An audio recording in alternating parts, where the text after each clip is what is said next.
All right, welcome back. Today we're learning all about one of my favorite shapes of pasta, cavatelli. Cavatelli means little hollows. The origins of the shape are kind of murky. It comes from all different parts of Italy, but most traditionally we find it in Puglia. If you think about Italy as that boot with the heel, Puglia is that back side of the heel, but because cavatelli is super versatile, you see it all throughout Italy with all different sauces. Today we're going to be pairing our cavatelli with Cacio e Pepe. Cacio pepe meaning cheese and pepper in Italian. It's one of the oldest dishes, highly prized in Rome.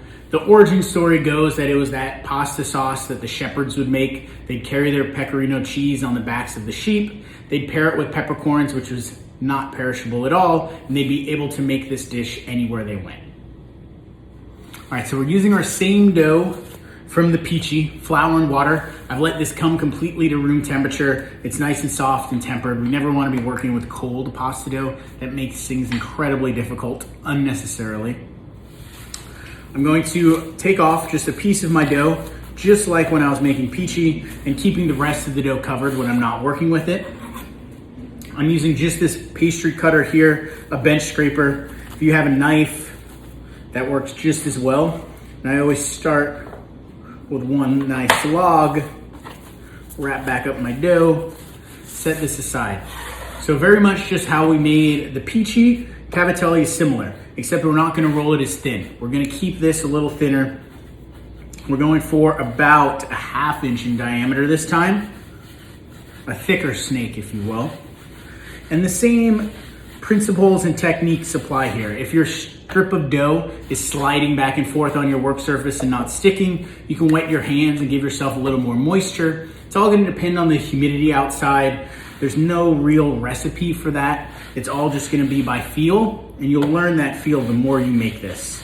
So I'm rolling my dough all the way out. And if you want a thicker cavatelli, you can leave this a little thicker. If you want little tiny guys like they do in certain regions of Italy, you could roll this just as thick as the peachy and go from there. So I have my log of cavatelli here. I'm gonna fold it in two, just so you all can see what I'm working with here. And then I'm gonna cut it one more time, and now I have 4 pieces. I find when you're working in a confined space like this, it's easiest if you cut your dough down to the size rather than trying to work all around in a smaller area. So now I have my strips of dough here. I'm gonna take a little bit of my semolina flour. That's that thick, coarse flour we were working with earlier. And I'm gonna cover all of my logs with the flour, and this is gonna act as my bench flour as I work here. And now we're gonna come down the line and we're gonna cut our dough into little chiclets. Each one about a 1/2 inch in thickness. And this can vary as well. There's no precise right or wrong way. You could have really long pieces and you're essentially making capunti, which is a pulled pasta doing the same motion, or you could do little small pieces, which is malloratus. All using the same dough, the same technique, but today we're gonna keep them average size and we're making cavatelli. So one of my favorite things about cavatelli is that you need absolutely no tools to make it. It's all done with your thumb here. Cavatelli, after all, means little hollows. So what we're actually doing is using our thumb or index finger and pressing down into the dough and rolling it away from us. Through that, we're creating this little divot or hollow in the middle of the dough. That rough ridge inside is gonna help trap the sauce. That's going to promote even cooking, and it's gonna give us a bit of texture. And it's as simple as that. We'll go through and roll our thumb on each of these pieces of cavatelli. And that's how we're going to create all of our little noodles.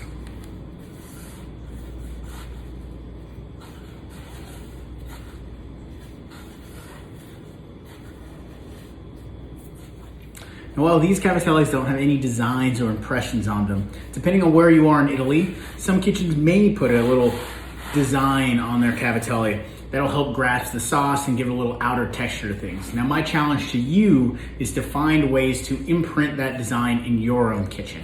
Some of the things you could use is like a box grater, just as easy as rolling the cavatelli on those. All of the different sizes will give you different textures and different exteriors to your pasta. This is kind of fun to play around with. kind of see all the different fun things you can do. Something else to work with is a placemat or sushi mat. All these little ridges in there will give you some texture as well. Rolling your noodles on the mat will create all of these outer rough edges, and that'll help grasp some of the sauce. Other options, which are fun, could be a pasta spider you use for pulling your noodles out of the water. You can roll them in the exact same motion, or even one of these smaller microplanes would work really well.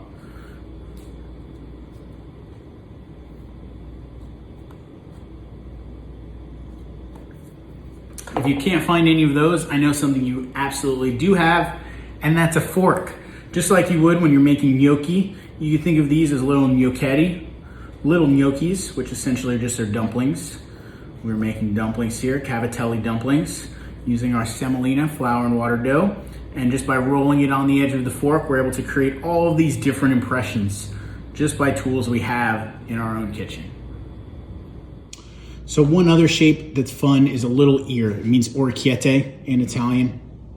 Starting with our same log, we're gonna use a butter knife. By applying even pressure, we're gonna pull it across the dough, and then with our thumb, invert the dough so you have that rough interior becomes the exterior, and you can set these down and let them dry partially inside out, and that way when we cook them, they'll hold their shape. So for storage, as we're working with these, the Cavatelli is a little more forgiving than the peachy. We're gonna do the same thing and keep them on a baking or parchment tray here. Scooping them all out, just trying to keep them separated so they don't all stick together. And these will actually, if we wrap them, can sit in the fridge overnight, or just keep them cold until later when we're ready to use them. But the same thing, we don't wanna fully dry these out because we're not trying to make dried pasta. We wanna keep this fresh. We want that nice bite and texture. And by drying them out, you have the tendency to maybe create this harder outer shell that doesn't cook as well as the inside of the pasta. All right, our pasta is made. Setting on the side, we're gonna just get our cheese grated for a Cacio Pepe sauce. In this case, I'm using Parmigiano and Pecorino. Traditionally, this sauce is made with only Pecorino cheese, black peppercorns, and pasta water. We're gonna change that up a little bit, make it the way that I like to make it. It's a little more user-friendly. I like adding some Parmigiano Reggiano in there. It's a cow's milk cheese. It's the same thing as Pecorino, but Pecorino is made from sheep's milk. Pecorino is a little bit sharper, it's a little saltier. Parmesan is a little more all-purpose and user-friendly. I really enjoy it because it kind of rounds things out. So I'm gonna grate my cheese. I'm using a microplane here with a super fine grater. The cheese that comes out of this is almost like a powder versus shreds or shards. And for Cacio Pepe, it's really important that we're using a really fine grind on our cheese because we want it to quickly dissolve and emulsify into our pan sauce. If we were to use something with a much coarser grating or something much harder or pre-ground cheese, there's also often stabilizers, there's things mixed into there that'll stop it from melting or stop it from emulsifying or coming together. And that makes sense in a package because you don't want the ground cheese to turn back all into a block, but in this case, we want to start with this finely ground powdery cheese. And I'm doing about twice as much Parmesan as I am Pecorino. So this is rather sharp, and I like the flavor of Parm.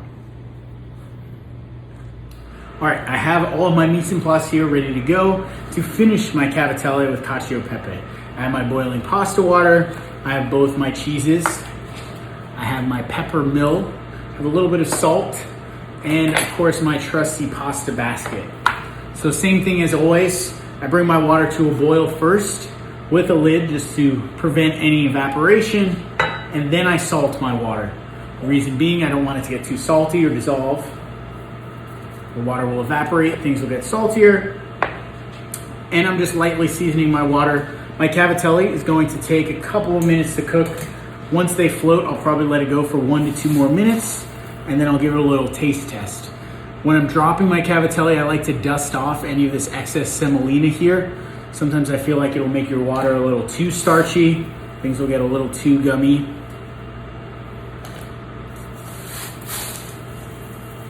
And I'm gonna put about 2 portions worth of Cavatelli into my basket at a time. Once everybody's down into the pot, I always like to give things a little shake or stir, just to make sure nobody's stuck on the bottom. All right, so one of the biggest secrets to proper cacio pepe is toasting your peppercorns in a dry pan before anything else goes into it. I'm using freshly ground black peppercorns here. I'm staying traditional, but you know, a lot of people have different color peppercorns in their kitchen. They never know when to pull out the white, the pink, the green. This is a great opportunity for that. Using any blend of peppercorns that you have around will really make this your own, and all of that pepper flavor sing through. So I have this on medium-low heat, and I'm adding just my peppercorns to the bottom. And then as soon as I start to smell them, I know that it's toasting in there and I'm getting that peppery aroma that's gonna open up those peppercorn flavor. You can't mimic this by any other way. Freshly ground, freshly toasted black pepper is the way to go for cacio pepe. And then you can see, I always like to, as it is just starting to hit my nostrils, I take a little bit of my starchy pasta water and add it to the pan, and that's gonna stop the peppercorns from toasting, so that way nothing gets too dark, too burnt, too bitter. So now I'm gonna check on my cavatelli here. They've been floating, they've been cooking for maybe about 4 minutes altogether. And what I'm actually gonna do is I always like to take one of my noodles and give it a little taste test. I'm looking at the inside of the noodle here. I'm trying to see if there's a white ring in the center. And that's one of the most important things, is that ring will tell you how much of that water has cooked into the center of the noodle and how much is left to cook. There's no white here left, so I know I'm just about ready to transfer these to my pan. And just like every other noodle or pasta shape, I always like to cook them about 80% in the water and the last 20% in the pan. All of the starches from the pasta are gonna release out into my pan sauce and create this creamy, smooth emulsion. All right, I like where my noodles are at right now. I'm gonna give them one last shake. And I want that extra pasta water that comes off of them as I go into my pan, and then bring this back to the heat. All right, so I'm gonna get a little more of my starchy cooking water here into the pan and start to cook those noodles with the water, with the black pepper, bringing it all together as one. And actually the swirling process that you always see people do, that's not just for show.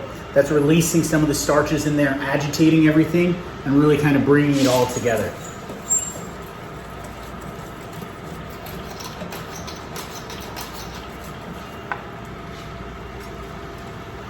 A little more water.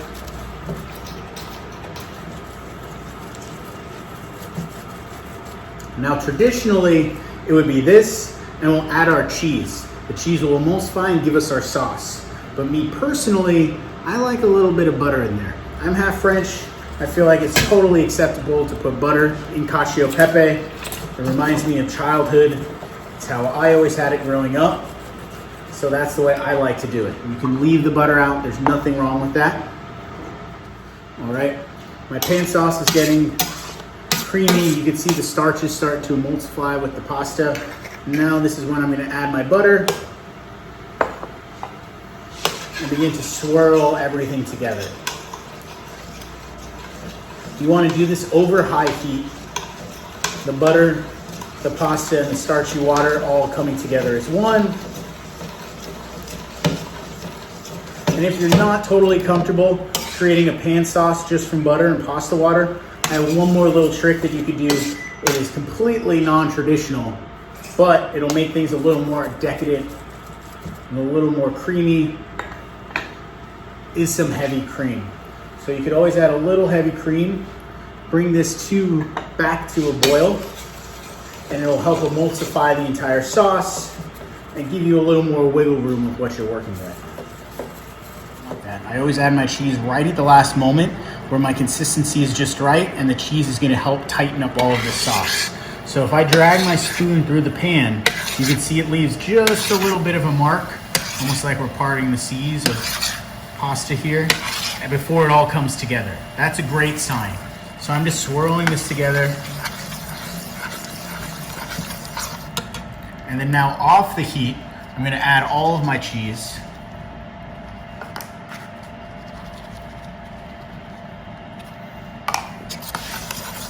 Give everything one last toss, swirl.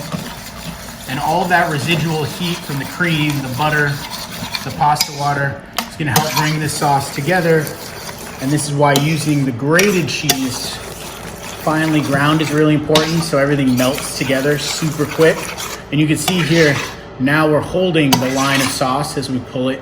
Nothing's seeping together. We'll taste it one last time to see if we need any additional salt before we go to the plate.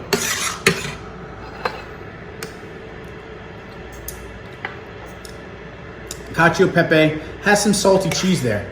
You have the salted pasta water. Often you don't need to add any extra salt, but always give it a taste because it's your personal preference. So I have my bowls here.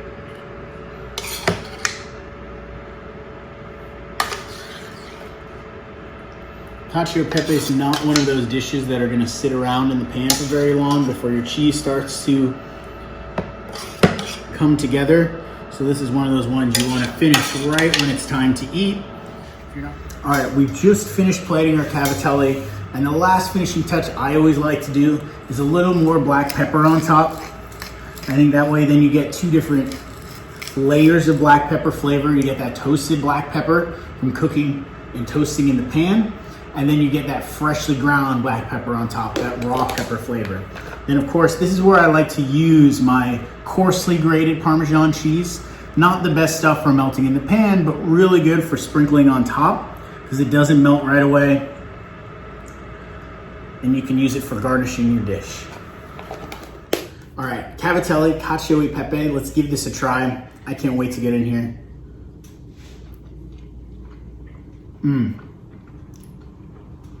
Taking a bite of that is like diving into a bowl of childhood. A black pepper, the cheese, Parmigiano and Pecorino, I think makes a super well-rounded combination. The sharpness from the sheep's milk cheese, and you get that nuttiness from the cow's milk cheese. Toasting the black peppercorns in a dry pan, you can't get that depth of flavor any other way. Then you have that raw black pepper flavor just on top that kind of gets speckled in every few bites. This is one of my favorite dishes.